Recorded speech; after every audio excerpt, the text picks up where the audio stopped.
Почитувани граѓани, почитувани медиуми. Нема ден да нема скандали во нашата држава и нашето секојдневие.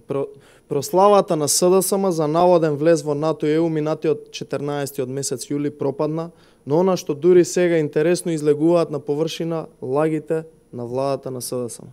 Иако тогаш предупредувавме дека целиот процес чини премногу пари, дека владата прикажува лажирани трошоци кои чинат помалку, односно прикажуваат помалку од она што чини многу повеќе, сега за истото можеме да видиме и докази.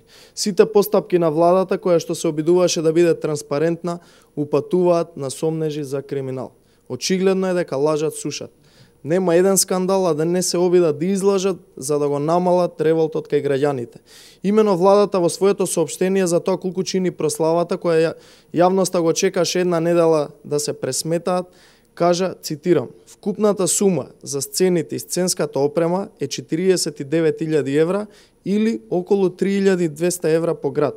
Согласно договорот за набавка за услуги за изнемување и ракување со опрема за аудио и видео поддршка на настаните во надворешен простор, достапен на Бирото за јавни набавки за организирање на прославата, чини вкупно 4.923.850 денари или 80.000 евра, што е за 31.000 евра повеќе од тоа што го објавија пред граѓаните.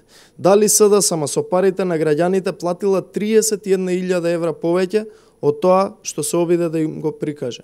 Дали овие пари се платени на фактура? Тоа околу договорот за опремата, сега околу договорот за организирање на настаните која го земала друга фирма.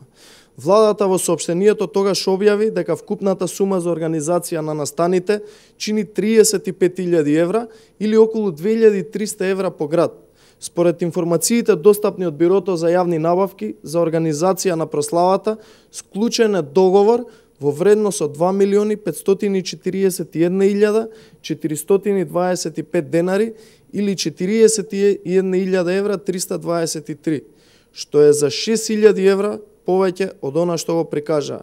Дали СДСМ со парите на граѓаните платила за оваа ставка 6.000 евра повеќе од она што јавно го прикажа и каде завршија парите? Дали и овие пари се платени на фактура? Владата на СДСМ конечно да се произнесе без лажење колку пари ги чинеше прославата граѓаните на Република Македонија која што се обидува да организираат минатиот месец. Јасно е дека чинела многу повеќе од она што го кажа. Дополнително, како е можно сите тендерски постапки да бидат спроведени за само еден ден, без при тоа да се остави можност сите заинтересирани економски оператори да формираат понуда? Зошто владата, доколку се работело за набавка од итни причини, не спровела постапка според член 99 од Законот за јавни набавки, кој што упатува на итност? Постапката е спроведена според друг член кој не повикува на итна постапка. Нема ден, нема настан, нема проект, нема тендер, а владата на СДСМ да не е вмешана во сомнителни сделки. Очигледно е дека сомнежите на ВМРО ДПМН, кои ги изнесовме околу организацијата на прославата, испадна вистините. СДСМ лажат сушат. Ја подценуваат интелигенцијата на граѓаните секојдневно. За сите овие сомнителни работи, кога СДСМ ќе ги тргне канџите од судството, некој мора да одговара. За сите злоупотреби на функциите и сомнително раководење со парите на граѓаните мора да одговараат. На крајот, почитувани, граѓаните и Република Македонија ќе победат. Благодарам.